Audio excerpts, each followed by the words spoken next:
Hey, what's up? Welcome back. My name is Steve Peterson. This is my 2014 Hyundai Veloster Turbo, and this is a 1.6 liter GDI, also known as the G4FJ engine out of a Hyundai Veloster Turbo, and we are in this video going to do a walk around, a full 360, talk about all the major components, their locations, some sensors, some of the failures of the factory design, and maybe what you should think about upgrading to improve performance, as well as some common places where there's some failures with some sensors and such that I always recommend paying attention to. So we're going to do kind of a basic video, try to keep it a little less techy, a little more beginner-like, just to educate more folks. I will get into some more technical videos as I break this engine down over time. I'm not worried about saving this engine. If it's junk, it's junk. If I can rebuild it, then cool. This is more just an educational type video, so we're going to kind of over time series of videos basically break the engine down, but for now I'm going to keep it really basic and just tell you where everything is, what it does, and some of the common problems. Hopefully some of you find some of this helpful. I know there's some more advanced people out there that this video is probably going to be useless for, but moving forward, again, I will get more technical with this engine. I'm going to talk about some turbo upgrades, as you can see sitting back here on my table. I'm going to talk about some turbo failures that I've had and dealt with, as well as show you what those failures look like. I'm going to show you a broken down engine block at some point in time, and all of its internal components. And again, we'll inspect this engine and see if it can be saved. This engine had rod knock, I know for sure, and I did find some metal shavings in the oil drainings, as well as the VVT solenoids when I pulled those out. So I don't know how savable this is going to be, but who knows, we'll see. So I've kind of reassembled everything back on here loosely, just for the sake of showing you where things are and how things work. There are a few things missing and obviously a couple things out of place, but for the majority of it, this should work. So this engine, to start, is a 1.6 liter GDI, meaning gasoline direct injected. So that means the gasoline is injected directly into the combustion chamber with your air and ignited all in the same place. So a common issue with this engine is carbon buildup, which we'll get into a little bit. I'm not going to get detailed into it, but we'll talk about that once we get into the intake portion of this video. So let's get this engine turned around. I want to start on the back side with where turbo and exhaust is, and show you what's going on back there first, because that's really your first point of entry, is air into the system of the engine. So here we go. Let me turn this around. Boom. Ta-da. Okay, we're turned around. This is the back side of the engine, so the side that would be normally facing the firewall of the vehicle. I displayed it here on the engine stand just so we can look at everything nice and clean and not have anything obstructing. I felt like this was more educational than just pointing at stuff in the engine bay. I am going to cover a lot of information as quick as I possibly can. I don't want to make long videos and make them boring and drug out, but I do want to keep them interesting and fun. So I'm going to move through things really quick. Be ready to take notes if you must, or watch it a few times if you like. So here we go. Air enters the system through this inlet tube. Okay. Normally you have an intake tube of some sort mounted to an intake filter or an air filter, and that air gets sucked in to this tube and enters the front inlet of your turbo housing. Now, you can only suck so much air through that tube, being as though the diameter of this tube is fixed.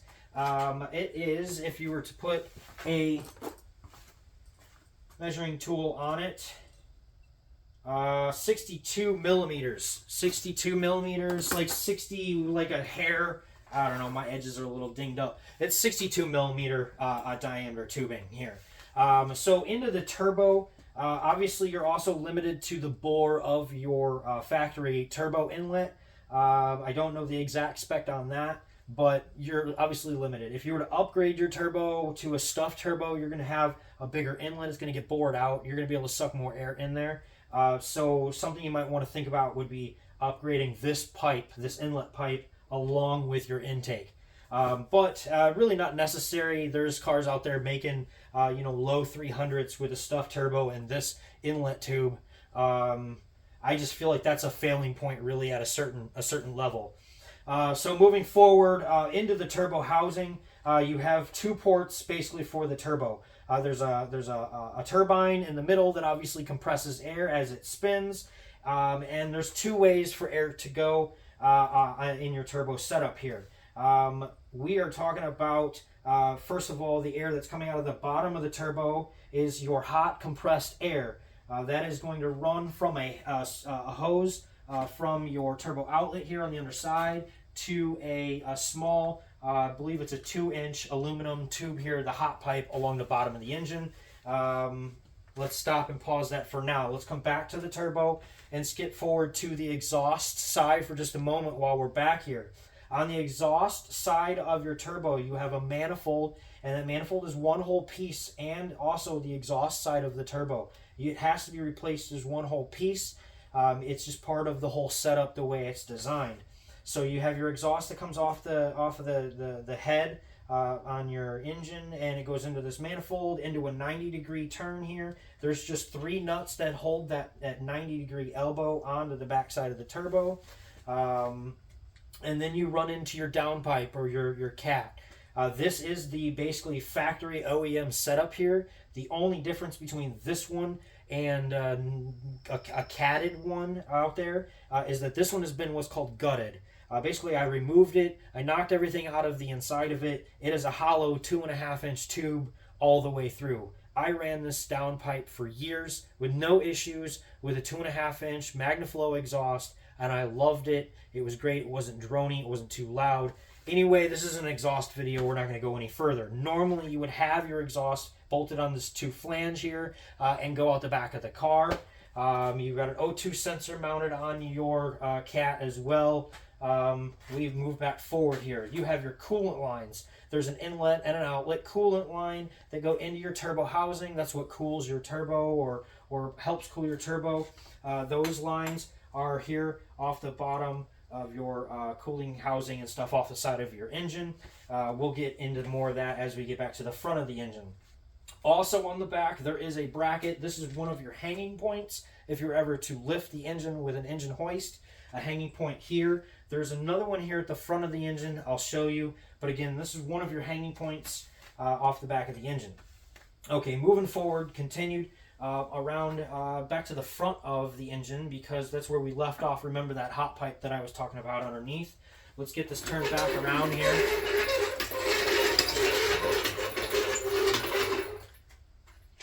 Boom. Okay, back on around the front of the engine, that hot pipe on the other side turns into rubber hose. Yeah, you can see it here in the video. You can see how squishy this rubber hose is. It's very weak. This is a major weak point, in my opinion, in the factory system on this car. It doesn't hold pressure well. It expands too easy. It cracks and blows out. I've seen them leak boost. All sorts of stuff. So this is definitely something you're going to want to check for damage or weakness or leaks and replace if needed, or replace with silicone, good silicone hose, or we start getting in here into the intercooler. You move into a front mount intercooler as an upgrade. Surprisingly, the factory intercooler is good for making quite a bit of power with this car, paired with other bolt-ons and a good tune. It does become a weak point or a flow problem at a certain point or a certain power level, but you can get pretty decent numbers out of the factory intercooler. So maybe something you might want to knock down your list if you thought it was something that was really important. But this is an intercooler video. Let's keep going. On the top of your intercooler, you've got a blow-off valve. Your factory blow-off valve here is just mounted with 3 bolts, and then there's a hose that comes off of it, one for a vacuum line, and the other one is an outlet that's typically connected to your factory intake tubing. A lot of people disconnect that because they want that that blow-off valve noise. You can basically disconnect that hose. It's not really going to be an authentic blow-off valve, but you can do it that way. Or get yourself a blow-off valve flange that mounts here on the top of the intercooler, and install yourself something like an HKS sequential on here, or something along those lines. There's a few different blow-off valve options out there in the world. Again, this isn't a blow-off valve video, so let's keep moving. On the top of the intake intercooler here, keep in mind there is a sensor. That is a boost pressure sensor right here off the top of the intercooler. There's one, and there's actually a second one up here on the intake manifold as well. So basically these measure boost pressure before and after the throttle body, and they relay that information back to the computer system. If these have a leak, which it is common to do, there's an O-ring around here that dries out and causes boost leaks, or these sensors just go bad. That will throw a code. I have had them go bad and not throw codes though. So something to keep in mind. Check them out. Make sure that O-ring's not worn out on yours. I know years ago Hyundai did update the part number on these, and I'm assuming changed the design to a better sensor, from my understanding and through my research. Forgive me, don't know if the part number on this one is an updated one, so I'm not going to read it off right now, but I do know that there is an updated part number from these. If you have some of the original like 2013, 2014 Veloster models, I don't know exactly what year they updated that part. Anyway, let's keep moving. Something to check out. That is a fail point. Next point is the rubber hose from the intercooler into the throttle body. This is another weak point, another leaking issue. Common. Definitely upgrade this to a silicone hose if you have a factory intercooler, or again, that'll all get replaced if you were to go to a front mount. We're up to the throttle body now, and I want to talk about what's going on here, because there's a lot of people out there that recommend upgrading the throttle body to what we know as the 60 millimeter throttle body upgrade, or there's companies like QuickTime Performance, Leonard. He is selling an even bigger bored out throttle body. I believe it's a 62 millimeter, if I'm remembering correctly. A lot of people argue that going to that larger throttle body doesn't do anything. I beg to differ. Anytime you're able to increase the volume or the CFM of a tube on a turbo setup, especially the pressurized side of a turbo setup, it's going to flow better. You're creating better airflow. You don't want to bottleneck air up. So at least port match everything correctly. And when I say port match, meaning the port or the inlet hole on the intake manifold itself needs to be matched to the size of the throttle body and the tubing prior to it. So your inlet on here from the factory for the intake manifold is actually 62 millimeters. And then the back side of the factory throttle body on the Hyundai Veloster is only 57 millimeters. The front side's like 60, I believe. 60, yeah, the front side's 60. The back side's only 57. And then you hit the intake manifold, it goes up to 62. So I believe that's why Leonard is selling the 62. So you can actually port match to the intake manifold, the factory intake manifold on the car. By going to a 60 millimeter throttle body, meaning you take the throttle body from, I think it was like 2012, Hyundai Elantras had a 60 millimeter throttle body, same exact bolt pattern, same exact electronically controlled device in the front where it plugs in. Everything's exactly the same. It's plug and play, quick swap. That 60 millimeter throttle body is a full 60 millimeter throttle body. So you're getting a significant increase of airflow. You're going to get better throttle response, much better airflow in general into that. I recommend even considering once you get into the performance levels, the 300s, go into that 62 millimeter. You'd be surprised what that extra couple millimeters of airflow will get you on the dyno when you're creating power. So we are up to the intake manifold, but before I run off the throttle body completely, I want to talk about the coolant bypass mod that's done on this car, or that we've all known for years. So on the back side of the corner of this throttle body, factory throttle body, and even the modified or the upgraded ones, there's these inlet and outlet tube, and then all it does is just go in and really like 90 degree right back out the bottom of the throttle body. I don't understand the purpose of it at all. I'm sure it's there for some kind of reason. It just doesn't make sense. So for years, we've just been disconnecting those hoses and then connecting those two hoses together with a hose barb so that the coolant doesn't need that unnecessary trip through the throttle body. It's just a more direct line. I highly recommend doing that. It actually makes taking the whole intake manifold system off easier if you ever need to service what's underneath the manifold, and I'm going to talk about that in just a second. So just keep that in mind. Off the top of the throttle body is a barb for hose that is missing, obviously, or my setup, but that hose is typically what connects to your purge valve. Another common problem is the evap codes for this car. Oftentimes it's the purge valve. If it's a purge valve code, it's a cheap enough part. Get you an OEM purge valve, replace it, and move on. It's super simple. It's two hoses and a plug. It's really easy to change. Not something that you should be paying big dollars at a dealership to get fixed.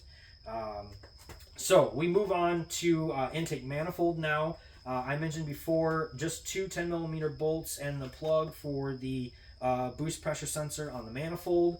And then off the right side of the manifold is a vacuum line that runs to the solenoid for the BOV.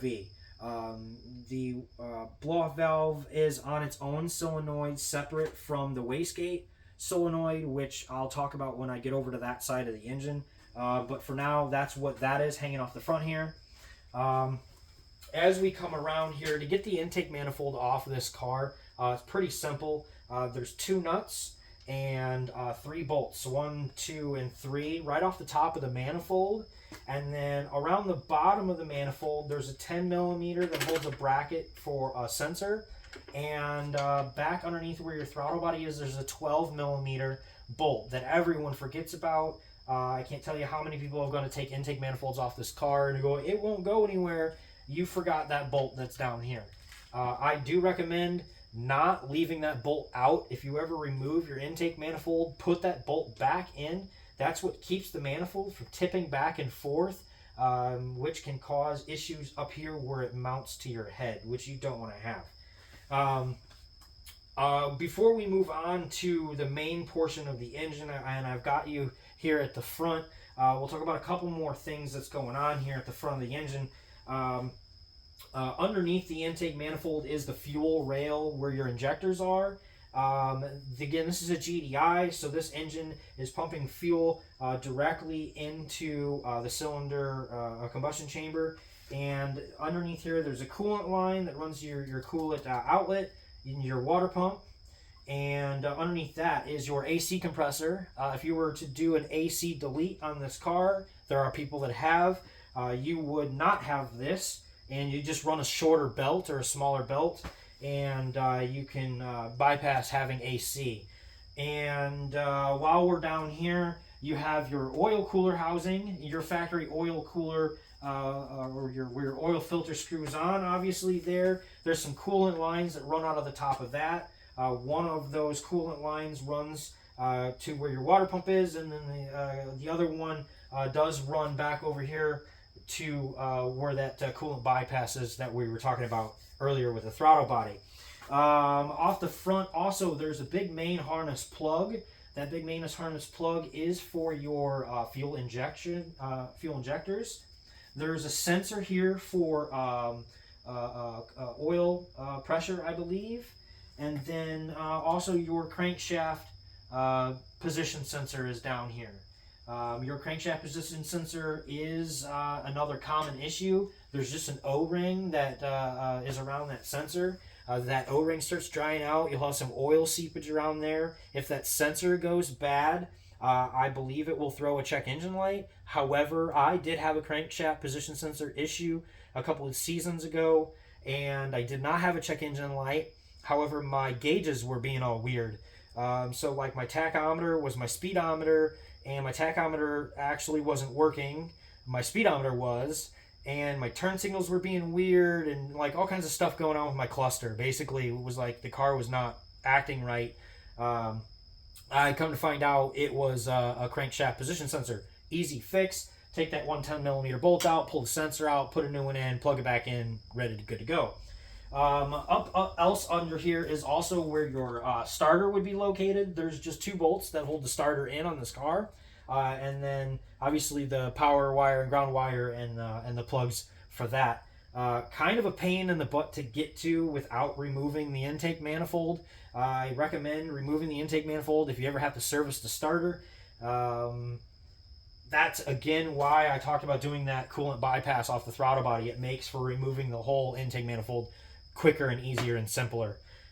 If you ever remove the intake manifold and throttle body, just replace the gaskets. They're really cheap. You don't want to like go through all of this, take it off, and then put it all back together and find out that you have a bad gasket or like it didn't seal right, and now you've got issues pertaining to that. So always replace the gaskets when you take these apart. They're cheap gaskets, guys. It's no big deal. We move back into the head or the main block, and air enters into the cylinder head, and we get up here at the top where your camshafts are. You've got a valve cover. Boom. Okay, that covers your camshaft and your timing chain and all that. You've got off here to the left-hand side 2 holes for VVT solenoids. They're basically just oil control valves that are electronically controlled. There's one for the intake and exhaust over here on the left, and then there's one teeny tiny little 10mm bolt that holds those in. They can be kind of a pain to pull out. You want to be careful with those if you have to reuse them. But I have seen those get clogged up and throw codes as well. So it wouldn't hurt to maybe pull those out every so often and maybe just take a look at the screens on them and make sure they're not getting clogged up with gunk or there's no damage to them or anything like that. Again, fairly simple repair that can cause headaches down the road if not maintenance and watched. While we're up here on the valve cover, obviously you've got your oil fill. I'm not going to get into what kind of oil you should put in the engine. Don't get me started on that. You've got across the top, obviously your 4 cylinders. So you've got 4 ignition coils, 1, 2, 3, and 4. Underneath those coils are your plugs. Very straightforward to change ignition coils and do a tune-up on this car. However, be very careful you do not cross-thread spark plugs. This is an aluminum head on this engine, very soft metal, really easy to accidentally thread a spark plug in incorrectly, and now you've just destroyed a head. That's going to cause you some problems down the road. Not something you want to deal with. That'll cause some misfire issues and etc. Even worse. Not something you want to deal with, so just be careful if you were to ever pull plugs out of this engine. I've seen it happen. While we're up here on the top, you've got camshaft position sensors. There's 2 of them. There's an intake and an exhaust, or a front and a rear. There's just one 10mm bolt that holds these in and they pop out. And also there's a seal that goes around these sensors. These do go bad. If they leak, you'll again see some oil seeping around where those sensors are. You'll know that they're bad. If the sensor itself goes bad, you will have a check engine light. You will have a code for a camshaft position sensor issue. And that code should tell you which one it is. I don't think the part numbers are the same, although the sensors look identical and the holes are the same size. While you're up here on the top, you have your high pressure fuel pump. There's just 2 bolts that hold that high pressure fuel pump down. There's an inlet line that's kind of a special clip, and then there's an outlet line that is just a compression fitting nut, and that runs over here to your fuel rail. Next to that is a vent outlet. Basically, it's just a crankcase vent It's to vent pressure from within the crankcase to something. From the factory, that hose runs from here over to your intake. If you're running a catch can setup, this is one of your catch can lines. Most people are running a catch can setup. I recommend catch cans. See one of my other videos referring to catch cans, actually. Also off the front, and while talking about catch cans, you have your PCV valve here off the front right of the valve cover. Now this PCV valve is super affordable to replace. They do get gummed up with like carbon buildup and gunk and oil and residue, and then they don't work properly, causing oil issues and PCV issues down the road. It can cause your engine to run correctly. It can cause all kinds of issues. These are very easy to change. I highly recommend doing them even once a year, just because of how easy they are. It's just one hose and then they unscrew out. So something to keep in mind and check out there. Off to the right hand side here, there is kind of a mashup railroad crossing of coolant stuff. So there's all kinds of different inlets and outlets here off of this with, I believe, what's a coolant temperature sensor mounted to it. Yes, it is. It's your coolant temperature sensor. That's what that is. So that obviously tells your gauges and your computer what that's at there. We keep on moving around over to this side. Obviously, your transmission would bolt on onto this side here, whether you're automatic or manual. That's going to determine what this it looks like once you pull a trans off. But again, this isn't a video about all that. We get around over to this side. Oil dipstick, obviously, so that's pretty straightforward. Typically, you have an alternator here. My alternator's not here, so that you can see what's going on. Here's that other bracket that I mentioned before the beginning of the video. For that hang point. If you were ever to use an engine hoist or need to lift this engine, this is your other second point. Engine mount off to the side. It is a two-piece portion, and then there's a solid mount that mounts to the kind of strut side or strut tower frame of the engine bay. We move around over here to this back side, and I want to point out a couple things. One of them is this ground wire that everyone has from the factory. There's a ground wire that runs from the aluminum inlet tube on the back of the engine, and it runs over and bolts to where your strut tower brace is, one of those bolts. And this is really a cheap ground. It's like braided, exposed aluminum. You can see this one's all gross. It gets corroded really easy and dirty. I recommend upgrading this ground wire to a nice, decent size, maybe an 8 gauge or something ground wire. You can get them from any auto parts stores, pre-made, even made in certain lengths. So you can just buy them, you unbolt it, and you replace it. It's part of what they call the Big 3 upgrade. So upgrading your ground wire here and at your starter, or not your starter, your alternator, and at your battery. But again, this video isn't about that, so let's move on. Also on this side, I mentioned earlier in this video, is your wastegate solenoid. So this is an electronically controlled wastegate solenoid. It is also got a couple lines that run to the vacuum port on your wastegate and on the turbo, and it plugs into a harness for your engine bay operated over there. You have water pump pulley, AC compressor pulley, crank pulley, and then this is just a smooth round like tension pulley. Your actual belt tension for the vehicle is adjusted off of the alternator on this vehicle. So if you make it too tight or you make it too loose, you will have some issues with keeping belt tension on this car. Replacing an alternator belt is really easy to do on this car. It's fairly cheap, something that you probably shouldn't put to the wayside. Replace it if it's needed. Check it out.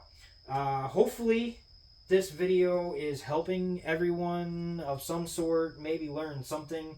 I'm trying to keep it pretty straightforward before we really dive into like disassembly on this engine. The plan is to fully disassemble and like really get into the components here and some more technical information, cover some torque stuff for like reassembly, and how to replace like seals and just some other things to look out for with this engine. Before I let you all go, I was mentioning the valve cover earlier. The valve cover on this car is kind of a common weak point for leaks as well. Pay attention to oil residue that comes around where the valve cover meets the head of the engine. You'll notice some oil seepage around there, or even if you were to pull an ignition coil, there is seals around each of the holes for the ignition coils underneath the valve cover, and those are known to leak. So you'll get oil down inside your spark plug holes, and then that's no good because that starts following ignition coils and spark plugs and stuff, causing misfires, and now you're dealing with more problems. So something to keep in mind. Hopefully this helps somebody. Please tune in for some of my future videos. I've got so much more content to come. Like I said, I've got a stuffed turbo install on my Veloster. I want to get this engine kind of torn down and see if it's savable. If not savable completely, keep all the good components from it and put them on the shelf for maybe a future engine build. The ultimate goal, I think, is just to educate and give some people confidence working in their own garage, and show you that with like some minimum tools you can really get into the build. The other thing I want to point out is that if you start modifying your car and upgrading it, you do need to pay attention more to the integrity of the engine. So like as you start adding horsepower and adding performance to the car, you start driving it a little bit harder, you're going to start being more prone to oil leaks and air leaks and boost leaks and things like that. So you want to pay attention to that. You know, hoses don't last so long when they're under pressure constantly, and seals and gaskets don't last as long when they're under constant pressure and hard work, or they're overworked due to excess power. So keep that in mind. You know, things need maintenance. You can't just drive forever and beat the crap out of the car thinking that you're not going to need to fix things.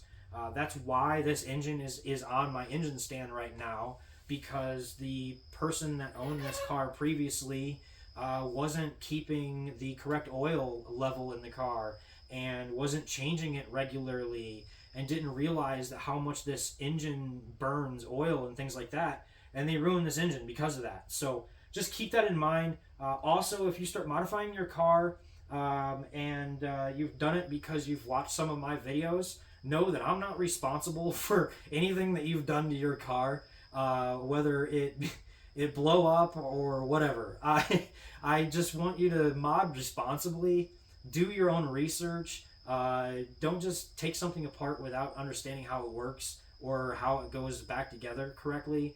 You can really cause some serious damage to your car, your engine, or even worse, cause accidents or something because you didn't torque something correctly. So I appreciate everybody for watching.